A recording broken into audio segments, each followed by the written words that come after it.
Hello दोस्तों, welcome back to our channel. तो जैसा कि हमने पिछले एपिसोड में देखा था, एंसेस्टर ज़ू ज़ोंगटियान क्लैन के हिडन पवेलियन हाउस में आ चुके थे, जहां पे उनका मुकाबला मास्टर ज़ोंग नाम के कल्टीवेटर के साथ होता है, जो कि वहां पे एक एंशिएंट कैलीड्रॉन का इस्तेमाल करते हुए एंसेस्टर ज़ू की जान लेना चाहता था। पर वो तो बस एक मामूली सा अल्केमी कैलीड्रॉन था, जो कि एंशिएंट टैलेंट सेक्ट से बिलोंग करता था, जिसे बेचारा मास्टर ज़ोंग एक एंशिएंट ट्रेजर मान बैठा था। लेकिन जब एंसेस्टर ज़ू को पता चलता है कि वो एंशिएंट कैलीड्रॉन एंशिएंट टैलेंट सेक्ट से बिलोंग करता है, तो एंसेस्टर ज़ू ने अपनी डिवाइन सुप्रीम पावर का इस्तेमाल करते हुए बेचारे मास्टर ज़ोंग को वहां पे लटका दिया था, जो देखकर बेचारा मास्टर ज़ोंग वहां पे डर के मारे एंसेस्टर ज़ू को एंशिएंट कैलीड्रॉन के बारे में बताते हुए कहता है कि ये एंशिएंट कैलीड्रॉन हमारे सेट के फाउंडर को लोंगजियाओ गेट ने बेचा था। तो अगर आप इसके बारे में कुछ पता लगाना चाहते हैं तो आपको सेंट्रल रीजन के लोंगजियाओ गेट में जाना होगा। अब ये सुनकर एंसेस्टर ज़ू भी वहां पे काफी ज्यादा गुस्से में दिखाई दे रहे थे, क्योंकि ये सेंट्रल रीजन बार बार उनके रास्ते में आने की कोशिश कर रहा था। जबकि एपिसोड के एंड में हमने देखा था सेंट्रल रीजन ने डीमन लॉर्ड ज़ू यंग के नाम से तीन कल्टीवेटर्स को पकड़ते हुए उनमें से 2 को तो जान से मार दिया था, लेकिन उनमें से आखिरी कल्टीवेटर जिसका नाम लिंग सेन था, उसे वहां पे आते हुए डोंगमी ने बचा लिया था। जिसके बाद तो वहां पे डोंगमी, लियू जियान और बर्निंग क्रो तीनों ने मिलकर वहां पे सेंट्रल रीजन के उस पूरे हाल के अंदर ही तबाही मचा दी थी। किसी एक सिंगल पर्सन को भी वहां पे जिंदा नहीं छोड़ा था। और यहीं से नेक्स्ट एपिसोड की शुरुआत होती है। तो इस एपिसोड की शुरुआत में भी हमें लोंगजियाओ गेट का ही सीन दिखाया जाता है, जहाँ पे चारों तरफ लाशें ही लाशें बिछी हुई थी, जिन्हें देखते हुए लियू जियान वहाँ पे डोंगमी से कहता है, ये आखिर तुम दोनों ने क्या कर दिया? किसी एक को तो जिंदा छोड़ देते उससे इन्फॉर्मेशन निकलवाने के लिए, पर तुम लोगों ने तो यहाँ पे सभी को ही खत्म कर दिया। लियू जियान की ये बात सुनकर हम देखते हैं कि डोंगमी वहाँ पे सारा का सारा इल्जाम बर्निंग क्रो के ऊपर लगाते हुए कहता है कि इसमें मेरी कोई भी गलती नहीं है। अगर तुम इस बारे में पूछना चाहते हो तो इससे पूछो, क्योंकि मैंने तो इसे रोकने की कोशिश भी की थी, लेकिन ये मेरी बात सुनने को तैयार ही नहीं था। और डोंगमी की ये बात सच भी थी, क्योंकि हम देखते हैं कि बर्निंग क्रो तो अभी तक भी वहाँ पे अपनी डिमोनिक फ्लेम का इस्तेमाल करते हुए उस जगह को तबाह करने में लगा हुआ था। और जब वो वहाँ पे अच्छी तरह से उस जगह को पूरी तरह से तबाह कर देता है, तो दोबारा वहाँ पे अपने बर्निंग क्रो वाली रूप में आते हुए लियू जियान से कहता है, तुम दोनों मुझे माफ कर देना, लेकिन जाने से पहले बॉस ने मुझे कुछ नई स्किल्स के बारे में बताया था, जिन्हें मैं न जाने कब से ही इस्तेमाल करना चाहता था, पर उसका मुझे मौका नहीं मिल पा रहा था। और आज जब मुझे यहाँ पे मौका मिला तो मैं खुद को रोक ही नहीं पाया, इसलिए मैंने जितनी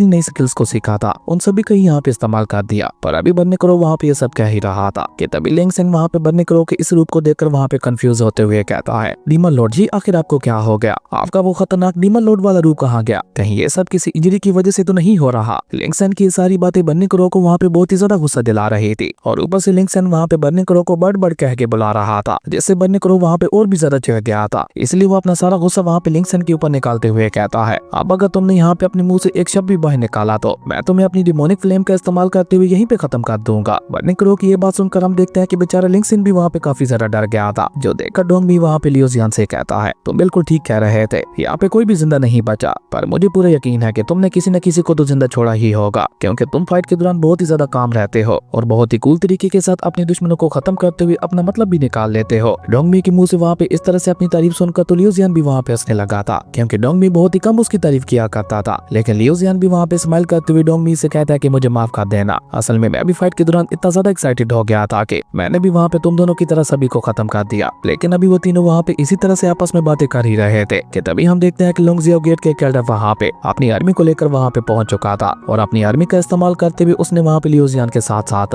बाकी सभी को वहाँ पे चारों तरफ से घेर भी लिया था, ताकि कोई भी वहाँ से बचकर भाग ना सके। और वो एल्डर वहाँ पे अपनी सोट को बाहर निकालकर उन तीनों की तरफ पॉइंट करते हुए कहता है, हमारे ही लोंगजियाओ गेट सेक्ट में आकर हमारे ऊपर ही हमला करने की तुम लोगों को क्या लगा था कि क्या तुम लोग इतनी आसानी के साथ हमारे हजारों साल पुराने सेट को डिस्ट्रॉय कर दोगे? नहीं, बल्कि आज तुम तीनों की इस गलती के लिए हमारा लोंगजियाओ सेक्ट तुम्हें मौत की सजा देने वाला है। और ये कहकर वो एल्डर अपनी आर्मी को आदेश देते हुए कहता है, इन सभी को खत्म कर दो। और ये कहकर वो एल्डर भी वहाँ पे बहुत ही तेजी के साथ उन तीनों के ऊपर हमला करने के लिए आगे बढ़ गया था, लेकिन वो एल्डर वहाँ पे उनके ऊपर हमला कर पाता उससे पहले ही हम देखते हैं कि लियू जियान ने वहाँ पे अपनी थंडर पावर को रिलीज करते हुए उल्टा वहाँ पे उस एल्डर के ऊपर अटैक करते हुए उसका खेल वहाँ पे खत्म कर दिया था। लेकिन लियू जियान तो वहाँ पे भी नहीं रुकता, और वो वहाँ पे एक एक करके लोंगजियाओ गेट सेट की पूरी आर्मी को ही खत्म करने लगा था। और लियू जियान वहाँ पे सब इतनी तेजी से कर रहा था कि दूर से तो देखने से ऐसा लग रहा था कि उन सभी लोगों के साथ बस एक एनर्जी टकराते हुए उन सभी को वहाँ पे खत्म किए जा रही है। जबकि लियू जियान को वहाँ पे अकेले ही उन सभी का खात्मा करते हुए देखकर डोंगमी वहाँ पे उससे कहता है, आज मैं तुम्हें यहाँ पे अपने स्पॉटलाइट को नहीं चुराने दूंगा, आज देख ही लेते हैं कि यहाँ पे सबसे ज्यादा लोगों को कौन खत्म करता है। और ये कहकर डोंगमी भी अपनी पावर्स को रिलीज करते हुए वहाँ पे आगे बढ़ जाता है, और सेम लियू जियान की तरह वहाँ पे बहुत ही तेजी के साथ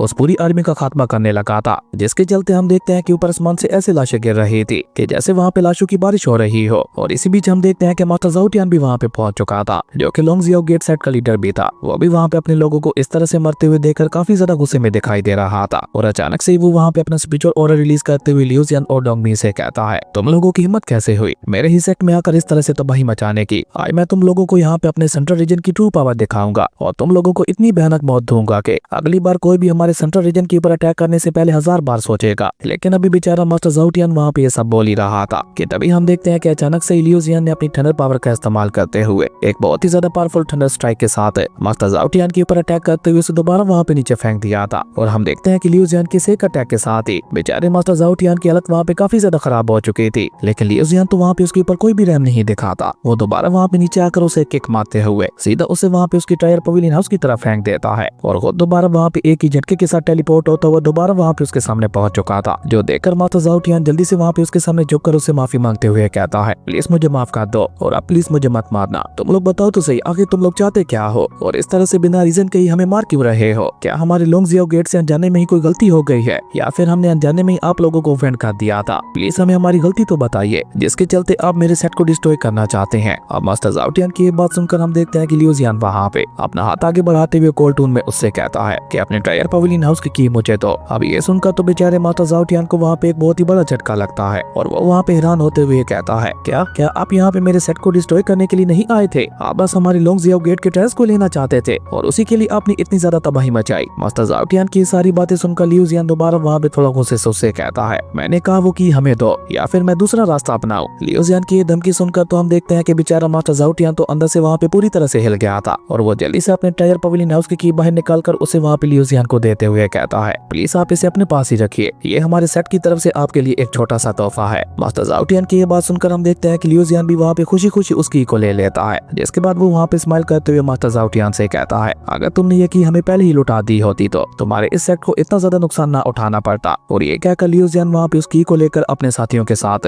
उस टायर पवेलियन हाउस की तरफ ही आगे बढ़ जाता है। जो देखकर मास्टर ज़ाओटियान वहाँ पे लियू जियान से कहता है, लेकिन पहले आपने मुझसे ये की मांगी कहाँ थी? अगर आप पहले ही मुझसे इस की के बारे में पूछ लेते तो मैं खुद ही यहाँ पे आपको लेके आ चुका होता। और ये कहकर बेचारा मास्टर ज़ाओटियान वहाँ पे अपने सूजे हुए मुंह को सहलाते हुए कहता है, और ना ही मुझे यहाँ पे इतनी ज्यादा मार खानी पड़ती। जबकि वहीं दूसरी तरफ हम देखते हैं कि लियू जियान वहाँ पे उस चाबी का इस्तेमाल करते हुए लोंगजियाओ गेट के पवेलियन हाउस के अंदर आ चुका था, जहाँ पे तरह तरह के बहुत ही ज्यादा खास और कीमती टायर्स रखे हुए थे और उन सभी टायर्स से निकलते हुए एनर्जी से ही साबित हो रहा था कि वो सभी के सभी टायर्स कितने ज्यादा कीमती हैं। इवन वहाँ के पिलर्स तक को टायर्स की मदद से सजाया गया था, जो कि उस जगह की खूबसूरती को वहाँ पे और भी ज्यादा बढ़ा रहे थे। और ये सब देखकर बर्नी ग्रो भी वहाँ पे हैरान होते हुए कहता है, ये टायर पवेलियन हाउस तो वाकई ही सेंट्रल रीजन का सबसे बड़ा पवेलियन हाउस कहलवाने के लायक है। अब मुझे समझ आ रहा है कि लोंगजियाओ गेट सेट को सेंट्रल रीजन का सबसे बड़ा सेट क्यों कहा जाता है। आज तक मैंने ऐसा कमाल का टायर पवेलियन हाउस अपनी लाइफ में कभी नहीं देखा। इवन यहाँ तक कि इसके पिलर्स को भी टॉप ग्रेड के स्पिरिचुअल स्टोन्स की मदद से सजाया गया है, जो कि अपने आप में एक बहुत बड़ी बात है। बर्नी ग्रो की सारी बातें सुनकर लियू जियान वहाँ पे स्माइल करते हुए उससे कहता है, क्या तुम लोग भूल चुके हो क्या मैं एसएसटा ने क्या सिखाया था? जिस पे डोंग भी वहाँ पे स्माइल के साथ जवाब देते हुए लियू जियान से कहता है, भला वो भी कोई भूलने वाली बात है? एसएसटा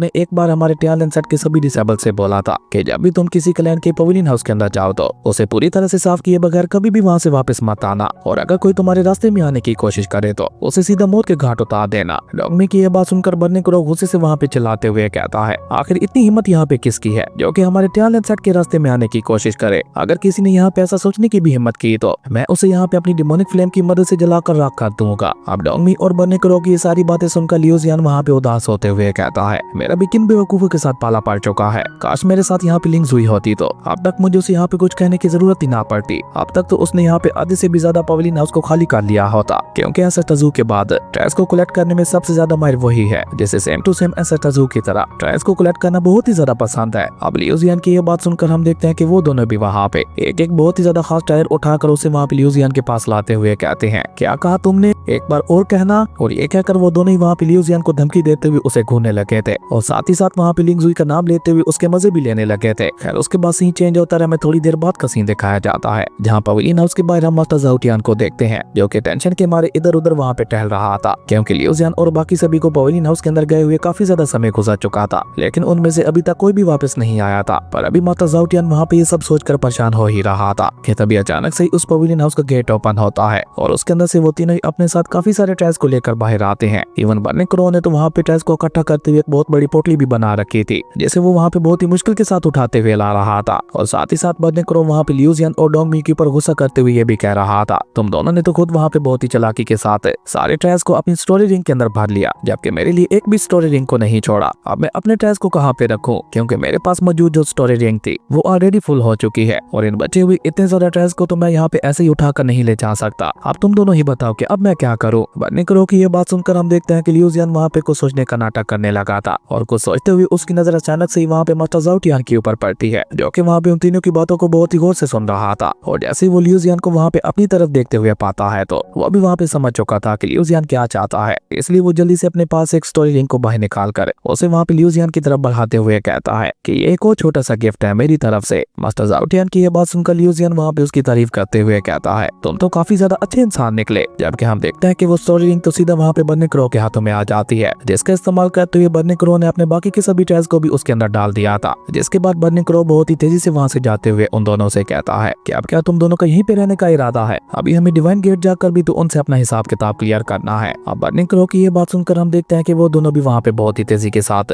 बर्निंग क्रो के पीछे डिवाइन गेट की तरफ ही निकल जाते हैं, जिनके जाते ही बेचारा मास्टर ज़ाओ टियान वहाँ पे चैन की सांस लेता है। लेकिन अभी वो वहाँ पे चैन की सांस ले ही रहा था कि तभी अचानक से वहाँ पे एक ही झटके के साथ लियू जियान दोबारा वहाँ पे उसके सामने पहुंच जाता है, जो देखकर बेचारा मास्टर ज़ाओ टियान वहाँ पे बुखलाते हुए कहता है कि अब क्या बाकी रह गया था, क्या आपको कुछ और भी चाहिए? जिस पे लियू जियान वहाँ पे स्माइल करते हुए उससे कहता है कि अपने बाकी के दोनों साथी गेट हाल्स को बता दो कि डीमन लॉर्ड ज़ू यांग के डिसेबल्स उनके पास आ रहे हैं। और ये कहकर लियू जियान दोबारा वहाँ पे एक ही झटके के साथ निकल गया था। लेकिन जाने से पहले पहले वो वहाँ पे मास्टर ज़ाओ टियान को धमकी देते हुए कहता है एक बार हम बाकी दोनों गेट हाल से भी निपट लें, उसके बाद मैं सबसे पहले तुम्हें ही मौत के घाट उतारने वाला हूँ, तब तक तुम्हें जितने ज्यादा मजे करने हैं कर लो। अब लियू जियान की ये धमकी सुनकर तो हम देखते हैं कि बेचारा मास्टर ज़ाओ टियान वहाँ पे अपने घुटनों पे आ गया था। जिसके बाद जब वो किसी तरह से खुद को संभालते हुए अपने पवेलियन हाउस के अंदर आता है तो उसे वहाँ पे एक बहुत ही बड़ा झटका लगता है, क्योंकि उन तीनों ने मिलकर वहाँ पे उसके पूरे पवेलियन टायर हाउस को ही खाली कर दिया था। जो देखकर तो बेचारा मास्टर ज़ाओ टियान वहाँ पे ऑलमोस्ट होते हुए कहता है ऐसे क्रूअल कल्टीवेटर्स तो आज तक मैंने अपनी लाइफ में कभी नहीं देखे। इन लोगों ने तो मेरे हजारों सालों की मेहनत को एक ही झटके में यहाँ पे लूट लिया। इवन इन पिलर्स के ऊपर लगे हुए स्पिचर स्टोन्स तक को नहीं छोड़ा। आज तक मेरा सामना काफी सारे लुटेरों के साथ हुआ है, लेकिन ऐसे खतरनाक लुटेरे तो आज तक मैंने अपनी लाइफ में कभी नहीं देखे, क्योंकि इन लोगों ने तो यहाँ पे मेरे पवेलियन हाउस की पेंटिंग्स तक को भी नहीं छोड़ा। और ये कहकर बेचारा मास्टर ज़ाओ टियान दोबारा वहाँ पे अपने घुटनों पे आते हुए रोने लगा था और साथ ही साथ वहाँ पे रोते हुए ये भी कह रहा था कि मेरा सब कुछ लुट गया। इसी बीच एंसेस्टर ज़ू और स्नो वैलो की भी वहाँ पे एंट्री होती है, जो कि दोनों वहाँ पे उस पवेलियन टायर हाउस के अंदर आ चुके थे। और स्नो वैलो वहाँ पे उस पवेलियन हाउस को बहुत ही गौर से देखते हुए कहती है कि लोंगजियाओ गेट को तो सेंट्रल रीजन का सबसे बड़ा क्लैन माना जाता है, तो फिर ये इतना ज्यादा गरीब कैसे हो गया कि इसके टायर पवेलियन हाउस के अंदर एक भी टायर मौजूद नहीं है। स्नो वैलो की ये बात सुनकर एंसेस्टर ज़ू भी वहाँ पे उस जगह को बहुत ही गौर से देखते हुए कार्टून में कहते हैं मुझे लगता है यहाँ पे हमसे पहले भी कोई आ चुका है जिसने यहाँ पे इस पूरे टायर पवेलियन हाउस को साफ कर दिया। अब एंसेस्टर ज़ू की ये बात सुनकर तो हम देखते हैं कि स्नो वैलो वहाँ पे उस टायर पवेलियन हाउस को चेक करने के लिए वहाँ से आगे बढ़ जाती है। जबकि जैसे ही मास्टर ज़ाओ टियान की नजर वहाँ पे एंसेस्टर ज़ू के ऊपर पड़ती है तो उसे लगता है कि शायद एंसेस्टर ज़ू डिवाइन गेट का कोई डिसेबल है, इसलिए वो जल्दी से भागकर वहाँ पे एंसेस्टर ज़ू के पास जाते हुए कहता है क्या तुम डिवाइन गेट यानी शन वी सेट के डिसेबल हो? शुक्र है तुम यहाँ पे आ गए, क्योंकि मैं तुम्हारे क्लैन के पास ही आने वाला था। किसी ने यहाँ पे आकर मेरे लोंगजियाओ गेट के पूरे टायर पवेलियन हाउस को लूट लिया और उनका अगला शिकार अब तुम्हारा क्लैन होने वाला है, इसलिए प्लीज तुम मेरी मदद करो उन्हें जल्द से जल्द पकड़ते हुए उनसे मेरे टायर्स वापस लेने में, क्योंकि अभी वो लोग यहाँ से ज्यादा दूर नहीं गए होंगे। अब मास्टर ज़ाओ टियान की ये बात सुनकर हम देखते हैं कि एंसेस्टर ज़ू को भी वहाँ पे काफी ज्यादा गुस्सा आने लगा था, क्योंकि उनके शिकार को किसी और ने जो छीन लिया था। इसलिए एंसेस्टर ज़ू अचानक ही वहाँ पे अपना डिवाइन सुप्रीम ऑर्डर रिलीज करते हुए कार्टून में उससे पूछते हैं कौन थे वो लोग। और एंसेस्टर ज़ू कैसा कहते ही हम देखते हैं कि वहाँ पे एंसेस्टर ज़ू की बॉडी से बहुत ही ज्यादा पावरफुल स्पिरिचुअल ऑर्डर रिलीज होने लगा था, जिसके चलते वो पूरा टायर पवेलियन हाउस ही वहाँ पे हिलने लगा था। जो देखकर मास्टर ज़ाओ टियान भी डर के मारे वहाँ पे जवाब देते हुए कहता है कि वो लोग खुद को डीमन लॉर्ड ज़ू यांग के डिसेबल्स बता रहे थे, और साथ ही साथ उन लोगों ने मुझे धमकी देते हुए ये भी बोला था कि वो लोग मेरे लोंगजियाओ गेट के साथ साथ बाकी के भी दोनों गेट हाउस को डिस्ट्रॉय कर देने वाले हैं। अब मास्टर ज़ाओ टियान की ये बात सुनकर हम देखते हैं कि एंसेस्टर ज़ू का गुस्सा वहाँ पे अचानक से ही शांत हो जाता है, क्योंकि एंसेस्टर ज़ू को वहाँ पे पता चल चुका था कि ये काम किसी और का नहीं बल्कि उनके डिसेबल्स का ही है। और ऊपर से स्नो वैलो भी वहाँ पे एंसेस्टर ज़ू के पास आते हुए उनसे कहती है कि इसकी बातों से तो ऐसा लग रहा है कि इस टायर पवेलियन हाउस को साफ करने के पीछे आपके ही डिसेबल्स का हाथ है। वाकई मानना पड़ेगा, उन्होंने काफी अच्छे तरीके के साथ इस पूरे टायर पवेलियन हाउस को साफ किया है, क्योंकि इसे देखने से तो ऐसा लग ही नहीं रहा कि ये कभी एक टायर पवेलियन हाउस हुआ करता था। वाकई आपके सभी डिसेबल्स बहुत ही ज्यादा कमाल के हैं। अब जब बेचारा मास्टर ज़ाओ टियान वहाँ पे ये सुनता है कि उनके सामने खड़ा हुआ पर्सन कोई और नहीं बल्कि डीमन लॉर्ड ज़ू यांग ही है, तो उसके पैरों के नीचे से तो जमीन ही खिसक जाती है और वो खुद ब खुद ही वहाँ पे लड़खड़ाते हुए एंसेस्टर ज़ू से 2 कदम पीछे हो गया था। लेकिन तभी एंसेस्टर ज़ू वहाँ पे उस टायर पवेलियन हाउस को देखते हुए कहते हैं ये तो अब उन्होंने कुछ ज्यादा ही कर दिया। जो सुनकर मास्टर ज़ाओ टियान भी वहाँ पे रोते हुए कहता है क्या बिल्कुल ठीक कह रहे हैं, भला इतना ज्यादा क्रूअल कौन होता है? आपके डिसेबल्स ने तो मुझे पूरी तरह से लूट लिया, मेरे पिछले हजारों सालों की मेहनत को एक ही झटके के साथ खत्म कर दिया। और ये कहकर बेचारा मास्टर ज़ाओ टियान अपने दर्द को एंसेस्टर ज़ू के सामने सामने जाहिर करते हुए वहाँ पे रोने लगा था, जो देखकर एंसेस्टर्स वहाँ पे कोल्ड टून में उससे कहते हैं कि मैं तो ये कह रहा हूँ कि अभी भी उन लोगों ने सही तरीके के साथ इस टायर पवेलियन हाउस को साफ नहीं किया। मैंने उन्हें टायर पवेलियन हाउस को साफ करने के बारे में अच्छी तरह से समझाया था, लेकिन फिर भी वो टायर्स को इकट्ठा करने में और ढूंढने में लिंगजुई की जितने अच्छे नहीं हो पाए। तुम्हारे जैसे बड़े क्लैंस ने अपने टायर्स को छुपाने के लिए सीक्रेट हिडन अंडरग्राउंड बना रखा होता है और उसके अंदर अपने खास टायर्स को छुपाया हुआ होता है,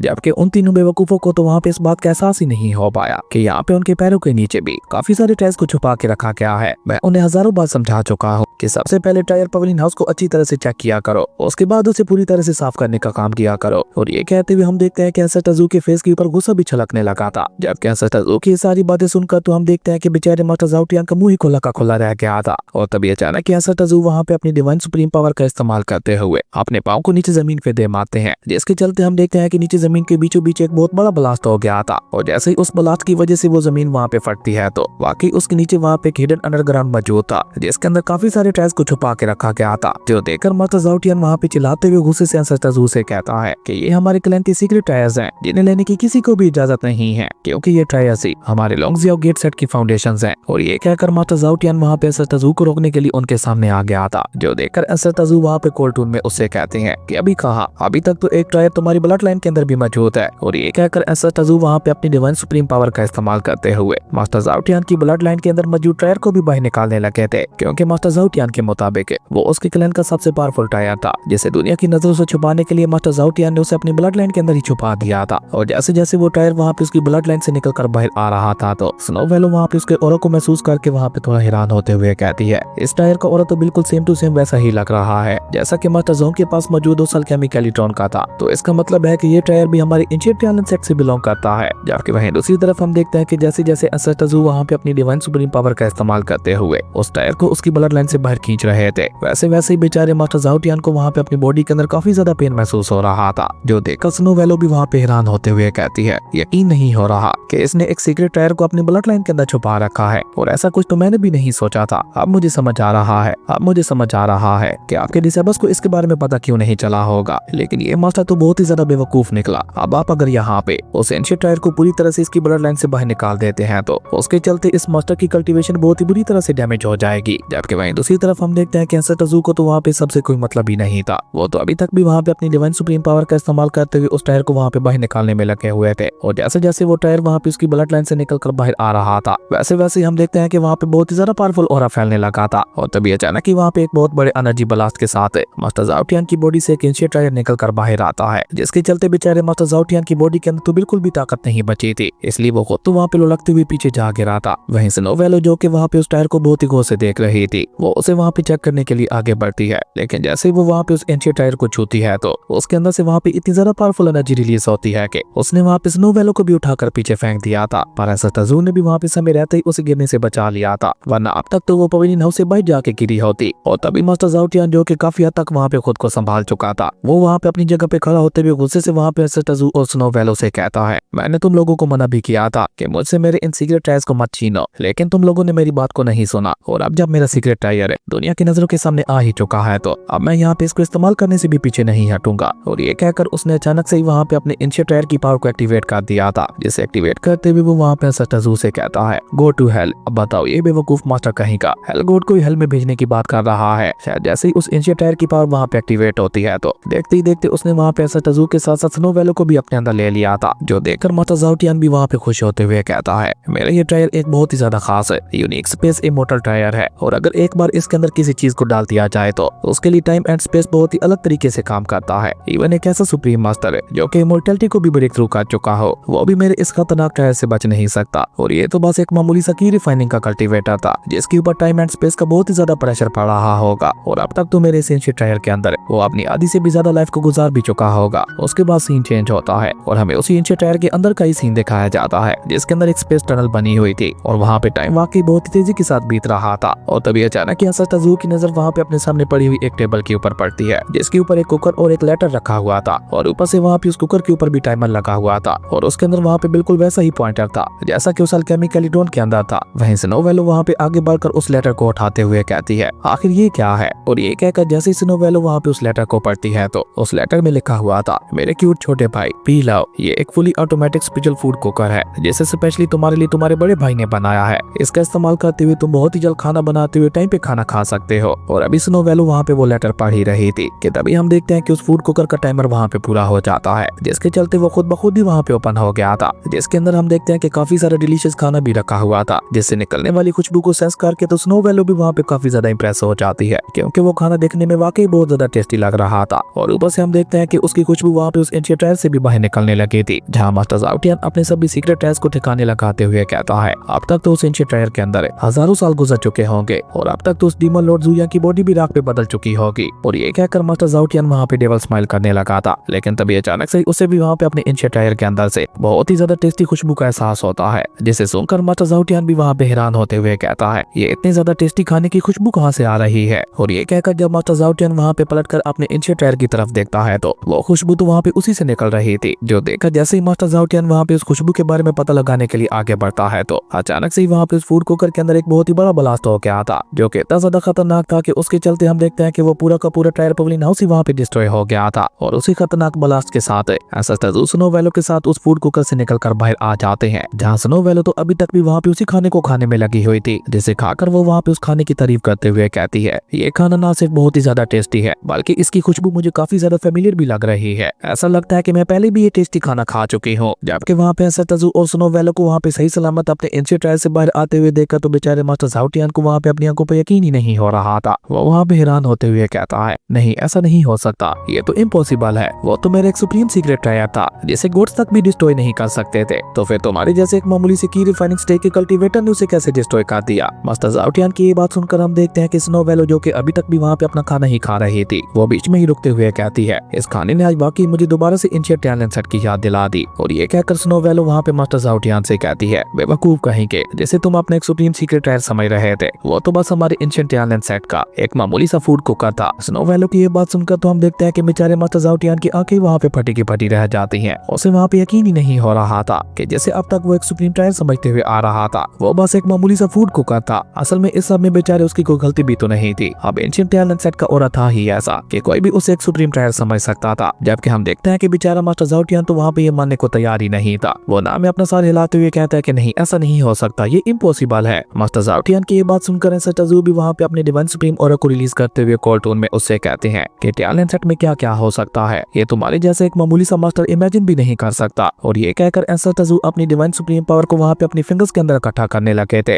और साथ ही साथ वहाँ पे कॉल टोन में मास्टर ज़ाओटियान से कहते हैं अब तुम्हारा समय आ चुका है और वैसे भी अब तुम जी कर क्या करोगे, क्योंकि अपनी इस हार के बाद तो तुम्हारी जिंदगी वैसे ही बहुत ज्यादा बेकार हो जाने वाली है। एंसेस्टर ज़ू की ये बात सुनकर हम देखते हैं कि बेचारा मास्टर ज़ाओटियान डर के मारे वहाँ पे ना में अपना सर हिलाने लगा था, पर वो वहाँ पे एंसेस्टर ज़ू से माफी मांग पाता उससे पहले ही हम देखते हैं कि एंसेस्टर ज़ू ने अचानक ही वहाँ पे अपनी डिवाइन सुप्रीम एनर्जी बीम का इस्तेमाल करते हुए मास्टर ज़ाओटियान के ऊपर एक बहुत ही ज्यादा खतरनाक हमला कर दिया था, जो कि इतना ज्यादा पावरफुल था कि वो जैसे ही मास्टर ज़ाओटियान के साथ टकराता है तो न सिर्फ मास्टर ज़ाओटियान की बॉडी वहाँ पे पूरी तरह से डिस्ट्रॉय हो जाती है, बल्कि उसी के साथ साथ एंसेस्टर ज़ू ने उसकी एग्जिस्टेंस को ही वहाँ पे उस वर्ल्ड से खत्म कर दिया था। जबकि स्नो वैलो तो अभी तक वहाँ पे उसी खाने के ही मजे उठा रही थी और एंसेस्टर ज़ू जो कि डिवाइन गेट के बारे में सोच रहे थे, वो वहाँ पे काफी ज्यादा गुस्से में दिखाई दे रहे थे। अब तक उन्हें एंशिएंट ट्रायल सेट के 2 ट्रायल्स के बारे में तो पता चल चुका था, अब आगे ये देखना इंटरेस्टिंग होगा कि डिवाइन गेट से उन्हें अपने एंशिएंट ट्रायल सेट के बारे में क्या पता चलता है, क्योंकि इसी कमाल के सीन के साथ हमारी अमेजिंग एपिसोड यहीं पे खत्म हो गया था। दोस्तों कल मैंने अपने चैनल के ऊपर एक नई सीरीज को एक्सप्लेन किया था, अगर अभी तक आपने उस सीरीज को नहीं देखा तो उसका लिंक आपको नीचे डिस्क्रिप्शन और कमेंट बॉक्स में मिल जाएगा, तो आप वहां से जाकर उसे भी जरूर से चेकआउट कर लेना और उसे देखने के बाद मुझे यह भी बता देना कि उस सीरीज को आगे कंटिन्यू करना चाहिए या नहीं। अगर आपको ये वीडियो अच्छी लगी तो लाइक कर दें और अगर चैनल पर नए आए हो तो सब्सक्राइब करते जाना। तो मिलता है एक न्यू वीडियो में, तब तक के लिए बाय।